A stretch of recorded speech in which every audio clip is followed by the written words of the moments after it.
భారత్లో corona virus వ్యాప్తి ఆందోళనకరంగా మారుతోంది.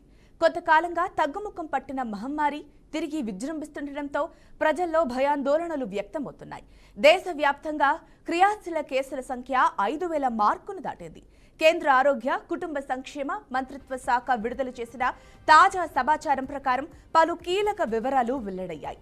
గడిచిన 24 గంటల వ్యవధిలో దేశవ్యాప్తంగా 498 కొత్త కరోనా కేసులు నమోదైనట్లు కేంద్ర ఆరోగ్య శాఖ తెలిపింది.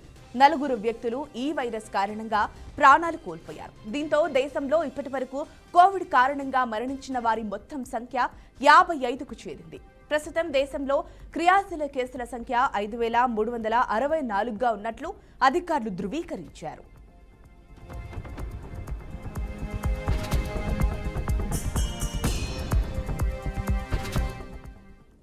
ఇక ఇదే అంశానికి సంబంధించి మరింత సమాచారం మా అవుట్పుట్ ఎడిటర్ వెంకట్ అందిస్తారు. చెప్పండి వెంకట్. రోజుకు కరోనా తీవ్రత పెరిగే ఆ కేసుల సంఖ్య పెరుగుతూ ఉంది. తాజాగా ఆల్మోస్ట్ 5,500 సమీపానికి యాక్టివ్ కేసుల నమోదు జరిగిందనేది కేంద్ర ప్రభుత్వం చెబుతున్నటువంటి లెక్కలు. సో ముఖ్యంగా కేరళలో అత్యధికంగా దాదాపు 1,700 సమీపంలో యాక్టివ్ కేసులు ఉన్నట్టుగా తెలుస్తోంది. ఇప్పటి వరకు దాదాపు 55 నుంచి 59 మంది వరకు కూడా కరోనా వల్ల మృతి చెందినట్లుగా తెలుస్తుంది. లాస్ట్ 24 గంటలు మనం కన్సిడర్ చేసినట్లయితే 24 గంటల్లో లాస్ట్ 24 అవర్స్ అంటే లాస్ట్ 1 డేలో ఆల్మోస్ట్ 500 కేసులు యాక్టివ్ కేసులు నమోదయ్యాయి. దాన్ని బట్టి అర్థం చేసుకోవచ్చు ఏ స్థాయిలో వాటి స్ప్రెడింగ్ ఎక్కువగా ఉందని మనం చూసుకోవాల్సిన అవసరం ఉంటుంది.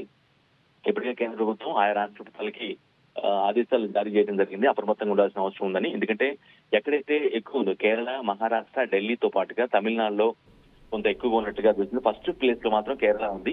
దాదాపు 1670 నుంచి 1700 దాకా కేసులు నమోదైనట్టుగా తెలుస్తుంది. ఆ తర్వాత మహారాష్ట్ర, ఆ తర్వాత ఢిల్లీ. సో కొన్ని స్టేట్స్ లో ఈ సంఖ్య పెరుగుతున్న పరిస్థితి అబ్జర్వ్ చేస్తున్నారు అధికారులు. వీటిని కట్టడి చేసేందుకు, కంట్రోల్ చేసేందుకు ఎవరైతే కరోనా సోకిన వ్యక్తులు ఎవరైతే ఉంటారో కోవిడ్, వారిని క్వారంటైన్ చేయడం కానీ, లేదంటే వాళ్ళ ఇంటాక్ట్ లో ఉన్నటువంటి వాళ్ళ కాంటాక్ట్, వారు ఎవరెవరిని కాంటాక్ట్ అయ్యారనే విషయంపై వారిని కూడా ఒక లిస్ట్ అవుట్ చేసి వారిని కూడా అంటే క్వారంటైన్ పంపించడం, లేదంటే వాళ్ళకి అప్రమత్తమైన జాగ్రత్తలు తీసుకోవటం, ఎటువంటి జాగ్రత్తలు తీసుకోవాల్సిన అవసరం ఉంది, వీటిపైన అధికారులు దృష్టి సారించారు. ఏదైనా కొంత ఓవర్ కన్సర్న్ గా కనిపిస్తూ ఉంది. ఎందుకంటే ఫస్ట్ వేవ్ కూడా మనకి చాలా లైట్ తీసుకున్నారు కొంతవరకు.